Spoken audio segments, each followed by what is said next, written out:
Hello. Today we're learning about the phrase flip through something. It means to quickly look at the pages of a book or magazine. Imagine you are in a waiting room. You pick up a magazine and flip through it. You don't read every word. You just look quickly to see what's inside. We say, flip through the magazine. You can also say, flip the magazine through. Both are correct. Flip through something is a phrasal verb.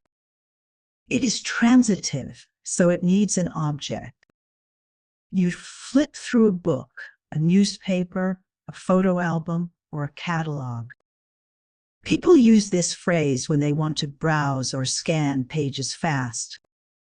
For example, I flipped through the book to find the chapter. Or, she flipped through the photo album and smiled.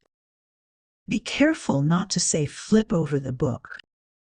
That means to turn it upside down. Flip through means turning pages quickly. Try using flip through something next time you browse something. It's a useful phrase in everyday English.